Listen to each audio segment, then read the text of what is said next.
Hello ನಮಸ್ತೆ ನಮಸ್ಕಾರ. ನೀವು ನೋಡ್ತಿರುವಂತಹ ಚಾನಲ್ ಸ್ಪಿರಿಚುವಲ್ ಕ್ರೂಸ್. ನಾನು ನಿಮ್ಮ ಅಶ್ಮಿತ್ ಶಾಂತಿ. ಪ್ರೀತಿಯ ವೀಕ್ಷಕ ಬಾಂಧವರೆಲ್ಲರಿಗೂ ನಮಸ್ಕಾರ. ಇವತ್ತಿನ ವಿಶೇಷವಾದ ವಿಡಿಯೋ, ಕುಂಭರಾಶಿ ನಿಮ್ಮದು ಆಗಿದ್ದರೆ ಅಥವಾ ಕುಂಭ ಲಗ್ನ ಆಗಿದ್ದರೆ ಈ ವಿಡಿಯೋ ನಿಮಗೆ ಸಂಪೂರ್ಣವಾಗಿ ಅನ್ವಯ ಆಗುತ್ತೆ. ಓಕೆ, ಎರಡರಲ್ಲಿ ಒಂದಾಗಿದ್ರೂ ಕೂಡ ಖಂಡಿತವಾಗಿ ಈ ವಿಡಿಯೋನ ನೀವು ನೋಡಿ ಅಂತ ನಾನು ಹೇಳ್ತೇನೆ. ಶನಿ ಆಲ್ರೆಡಿ ಸಂಚಾರ ಆಗಿದೆ 21 ಮಾರ್ಚಿಗೆ 2025. ಓಕೆ, ಈಗ ಆಲ್ರೆಡಿ ಮೀನ ರಾಶಿಯಲ್ಲಿದ್ದಾರೆ. ಕುಂಭರಾಶಿಯವರಿಗೆ ಸಾಡೆಸಾತಿಯ ಲೆಕ್ಕಾಚಾರದ ಪ್ರಕಾರ 5 ವರ್ಷಗಳ ಸಾಡೆಸಾತಿ 7 ವರ್ಷ ಮುಗಿದಿದೆ. ಇನ್ನು 2.5 ವರ್ಷ ಬಾಕಿ ಇದೆ. ಓಕೆ, ತುಂಬ ಜನ ಭಯಪಡಿಸ್ತಿರ್ತಾರೆ. 7 ವರ್ಷನೇ ಶನಿಗೆ ದಾನ ಮಾಡಿ, ಶನಿಗೆ ಶಾಂತಿ ಮಾಡಿ, ಶನಿ ಶಾಂತಿ ಮಾಡಿ, ನವಗ್ರಹ ಶಾಂತಿ ಮಾಡಿ, ಇನ್ನೊಂದು ಮೃತ್ಯುಂಜಯ ಮಾಡಿ, ಅದು ಹೋಮ ಮಾಡಿ, ಇದು ಹೋಮ ಮಾಡಿ, ಎಕ್ಸೆಟ್ರಾ. ಐ ಫೀಲ್ 7 ವರ್ಷದಿಂದ ಆ್ಯಕ್ಚುಲಿ ತುಂಬ ಒಳ್ಳೆಯದೇ ಆಗುತ್ತೆ ಮನುಷ್ಯನಿಗೆ. ಓಕೆ, ಯಾವುದನ್ನು ನೀವು ನಿರ್ಲಕ್ಷ್ಯ ಮಾಡಿದ್ದೀರಿ ಅದರಲ್ಲೂ ಸಮಸ್ಯೆ ಆಗುತ್ತೆ ವಿನಃ ಯಾವುದಕ್ಕೆ ನೀವು ಪರಿಶ್ರಮ ಪಟ್ಟಿದ್ದೀರಿ ಅದಕ್ಕೆ ಫಲ ಖಂಡಿತವಾಗಿ ಶನಿ ಕೊಟ್ಟೇ ಕೊಡ್ತಾರೆ. ಯಾವುದಕ್ಕೆ ನೀವು ಜೆನ್ಯೂನ್ಲಿ ತುಂಬ ವರ್ಷಗಳಿಂದ ಪರಿಶ್ರಮ ಪಟ್ಟಿರ್ತೀರಿ ಅದಕ್ಕೆ ನಿಮಗೆ ಫಲ ಬಂದಿರುತ್ತೆ, ಅಥವಾ 7.5 ವರ್ಷದ ಒಳಗೆ ಸಾಡೆಸಾತಿಯಲ್ಲಿ ಬರುತ್ತೆ ನಿಮಗೆ. ಶನಿ ಅಷ್ಟು ಒಳ್ಳೆ ಫಲ ಕೊಡುವವರು.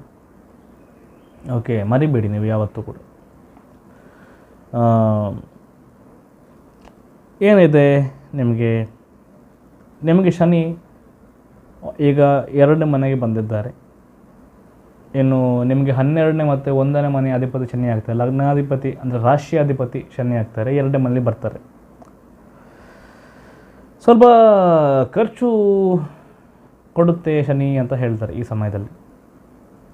ಓಕೆ, ಆದರೆ ಗೋಚರ ಪ್ರಕಾರ ಹೇಳ್ತಾರೆ ಖರ್ಚು ಕೊಡ್ತಾರೆ ಅಂತ. ಬಟ್ ನನ್ನ ಒಂದು ಏನು ವೈಯಕ್ತಿಕ ವಿಚಾರ ಅಂತಂದರೆ, ಸ್ವಲ್ಪ ನೀವು ಹಣದ ವಿಚಾರವಾಗಿ ನೆಗ್ಲೆಕ್ಟ್ ಮಾಡಿದರೆ, ಅಹಂಕಾರ ತೋರಿಸಿದ್ರೆ, ನೆಗ್ಲೆಕ್ಟ್ ಮಾಡಿದರೆ, ಕೇರ್ಲೆಸ್ ಮಾಡಿದರೆ ಆಗ ನಿಮಗೆ ಫೈನಾನ್ಷಿಯಲ್ ಲಾಸ್ ಆಗುತ್ತೆ ಅಂತ.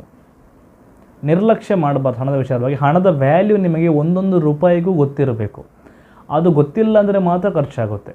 ಇಷ್ಟು ವರ್ಷಗಳಿಂದ ಮುಂಚೆಯಿಂದ ನೀವು ನೆಗ್ಲೆಕ್ಟ್ ಮಾಡಿದರೆ, ಹಣದ ವಿಚಾರವಾಗಿ ಕೇರ್ಲೆಸ್ ಮಾಡಿದರೆ ಆಗ ನಿಮಗೆ ಸಮಸ್ಯೆ ಆಗುತ್ತೆ. ಓಕೆ, ಖರ್ಚು ಎಲ್ರಿಗೆ, ಎಲ್ಲ ಮನುಷ್ಯನಿಗೆ ಒಂದು ಖರ್ಚು ಇದ್ದೇ ಇರುತ್ತೆ. ಓಕೆ, ಆದರೆ ಅನಾವಶ್ಯಕ ಖರ್ಚು ಮಾಡಬೇಡಿ, ನಿರ್ಲಕ್ಷ್ಯ ಖರ್ಚು ಮಾಡಬೇಡಿ. ಅದು ನಾನು ನಿಮಗೆ ಹೇಳುವಂಥದ್ದು ಇಂಪಾರ್ಟೆಂಟ್ ವಿಚಾರ. ಮತ್ತು ಈ ಸಮಯದಲ್ಲಿ ನಿಮ್ಮ ಎಲ್ಲ ಫೋಕಸ್, ನಿಮ್ಮ ಜೀವನದ ಎಲ್ಲ ಒಂದು ಉದ್ದೇಶ ಏನಾಗಿರುತ್ತೆ ಈ ಒಂದು 2.5 ಇಯರ್ಸಲ್ಲಿ ಅಂತಂದರೆ, ನನಗೆ ಒಳ್ಳೆ ಹಣ ಮಾಡಬೇಕು, ಒಳ್ಳೆ ಸಂಪಾದನೆ ಮಾಡಬೇಕು, ಕುಟುಂಬ ನಮ್ಮದು ಚೆನ್ನಾಗಿರಬೇಕು, ಮನೆ ಚೆನ್ನಾಗಿರಬೇಕು, ಫ್ಯಾಮಿಲಿ ಚೆನ್ನಾಗಿರಬೇಕು ಅಂತ ನಿಮ್ಮ ಸಂಪೂರ್ಣ ಫೋಕಸ್ ಈ ಒಂದು 2.5 ವರ್ಷ ಇರುತ್ತೆ. ಇದರಲ್ಲಿ ನೀವು ಯಶಸ್ವಿ ಆಗುತ್ತೀರಾ ಅಂತ ಕೇಳಿದರೆ ಖಂಡಿತ ಯಶಸ್ವಿ ಆಗುತ್ತೀರಿ, ನಿಮಗೆ ಒಳ್ಳೆಯದಾಗುತ್ತೆ. ನೀವು ಧನ ನಿಮಗೆ ಖರ್ಚಾಗುತ್ತೆ, ಹೌದು. 12ನೇ ಅಧಿಪತಿ ಆಗಿರೋ ಕಾರಣ ಖರ್ಚಾಗುತ್ತೆ ಶನಿಯಿಂದ, ಹೌದು. ಆದರೆ ಸಂಪಾದನೆ ನೀವು ಮಾಡ್ತೀರಾ ಅಂತ ಕೇಳಿದರೆ ಖಂಡಿತ ಸಂಪಾದನೆ ಮಾಡ್ತೀರಿ. ಗೇನ್ ಇದೆ, ಲಾಸ್ ಕೂಡ ಇದೆ, ಗೇನ್ ಕೂಡ ಇದೆ ಹಣದ್ದು. ಓಕೆ, ಬಟ್ ಏನಾಗುತ್ತೆ, ತುಂಬ ಕಷ್ಟಪಟ್ಟು ಶನಿ ಯಾವುದೇ ಮನೇಲಿದ್ರೂ ಕೂಡ ಆ ಮನೆ ಬಗ್ಗೆ ನಾನು ಹೇಳಿದರೆ ನಿರ್ಲಕ್ಷ್ಯ ಮಾಡಬಾರ್ದು ಅಂತ. ಮತ್ತು ನಿಮಗೆ ಹಣ ಬರಬೇಕಾದ್ರೂ ಕೂಡ ತುಂಬ ಕಷ್ಟಪಟ್ಟು ಕೊಡ್ತಾರೆ ಹಣ. ತುಂಬ ಕಷ್ಟಪಟ್ಟು ಸ್ಟ್ರಗಲ್ ಕೊಟ್ಟು ಹಣವನ್ನು ಕೊಡ್ತಾರೆ, ಅಥವಾ ನಿಮಗೆ ಹಣದ ವ್ಯಾಲ್ಯೂ ಏನು ಅಂತ ಗೊತ್ತಾಗಿಸಿ ನಿಮಗೆ ಹಣವನ್ನು ಕೊಡ್ತಾರೆ. ಓಕೆ, ಈ ರೀತಿ ಪರಿಶ್ರಮ ಪಟ್ಟರೆ ಮಾತ್ರ ಶನಿ ಕೊಡುವಂಥದ್ದು.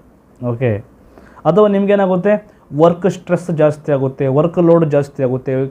ಉದ್ಯೋಗ ಮಾಡುವವರಿಗೆ ತುಂಬ ಸ್ಟ್ರೆಸ್, ತುಂಬ ಓವರ್ ಬರ್ಡನ್ ವರ್ಕ್ ಬಂದುಬಿಡುತ್ತೆ. ಬಿಸ್ನೆಸ್ ಮಾಡುವವರಿಗೆ ಓವರ್ ಬರ್ಡನ್ ಬಂದುಬಿಡುತ್ತೆ, ಕಷ್ಟ ಕೊಡ್ತಾರೆ. ಆದರೆ ಸಂಪಾದನೆ ಹೆಚ್ಚು ಮಾಡ್ತಾರೆ, ಸಂಪಾದನೆ ಒಳ್ಳೆ ಕೊಡ್ತಾರೆ, ಆದರೆ ಬರ್ಡನ್ ನಿಮ್ಮದು ಹೆಚ್ಚಾಗುತ್ತೆ, ರೆಸ್ಪಾನ್ಸಿಬಿಲಿಟಿ ಹೆಚ್ಚಾಗುತ್ತೆ ಅಂತ ಹೇಳ್ಬೋದು. ಫೈನಾನ್ಷಿಯಲ್ ವಿಚಾರವಾಗಿ ಜವಾಬ್ದಾರಿ ಹೆಚ್ಚಾಗುತ್ತೆ. ಓಕೆ, ಸೊ ಇಷ್ಟು ನಾನು ಹೇಳಿದ ಗಮನ ವಹಿಸಿ, ಇದರಿಂದ ನಿಮಗೆ ನೀವು ಫಾಲೋ ಮಾಡಿದರೆ ಖಂಡಿತವಾಗಿ ನಿಮಗೆ ಒಳ್ಳೆಯದಾಗುತ್ತೆ ಅಂತ ನಾನು ಹೇಳ್ತೇನೆ. ಓಕೆ, ಇದು ನಿಮ್ಮ ಗೋಚಾರ ಫಲ. ಇನ್ನು ನಿಮಗೆ ಜಾತಕದಲ್ಲಿ ಏನಿದೆ ನಿಮಗೆ ಸಂಪೂರ್ಣವಾಗಿ ನೋಡಿ, ನಿಮ್ಮ ವೈಯಕ್ತಿಕ ಜೀವನ ಬಗ್ಗೆ ಗೊತ್ತಾಗಬೇಕು ಅಂತಂದರೆ ಇದೇ ಬರುವಂಥ ವಾಟ್ಸಪ್ ನಂಬರಿಗೆ ವಾಟ್ಸಪ್ ಮಾಡಿ ಅಥವಾ ಇಮೇಲ್ ಮಾಡಿಬಿಡಿ. ಸಂಪೂರ್ಣವಾಗಿ ಜಾತಕ ಪರಿಶೀಲನೆ ಮಾಡಿ ಎಲ್ಲ ವಿಚಾರ ತಿಳಿಸ್ಬೋದು. ಇನ್ನು ನಿಮಗೆ ವಿಡಿಯೋ ಇಷ್ಟ ಆಗಿದ್ದಲ್ಲಿ ಲೈಕ್ ಮಾಡಿ, ಶೇರ್ ಮಾಡಿ, ಸಬ್ಸ್ಕ್ರೈಬ್ ಮಾಡಿ. ಚಾನಲ್ನ ಪಕ್ಕದಲ್ಲಿ ಬೆಲ್ ಬಟನ್ ಬರುತ್ತೆ, ಬೆಲ್ ಬಟನ್ ಕ್ಲಿಕ್ ಮಾಡಿ ಹಾಕು ಆಲ್ ಅಂತ ಮಾಡ್ಕೊಂಬಿಡಿ. ನಾನು ಇನ್ನು ಮುಂದೆ ಮಾಡುವಂಥ ವಿಶೇಷ ವೀಡಿಯೋಗಳು ನಿಮಗೆ ಮೊದಲೇ ಒಂದು ಸೇರುತ್ತೆ. ಆದಷ್ಟು ಎಲ್ರಿಗೂ ಶೇರ್ ಮಾಡಿಬಿಡಿ, ಎಲ್ರಿಗೂ ವಿಚಾರವನ್ನು ತಿಳಿಸಿ. ಇನ್ನಷ್ಟು ವಿಶೇಷವಾದ ಮಾಹಿತಿಯೊಂದಿಗೆ ಮತ್ತೆ ಪುನಃ ಬಂದು ನಿಮ್ಮನ್ನು ನಾನು ಭೇಟಿ ಮಾಡುತ್ತೇನೆ. ಅಲ್ಲಿವರೆಗೂ ನಿಮ್ಮೆಲ್ಲರಿಗೂ ನನ್ನ ನಮಸ್ಕಾರ. ಲೋಕ ಸಮಸ್ತಃ ಸುಖಿನೋ ಭವಂತು. ಜೈ ಭದ್ರಕಾಳಿ.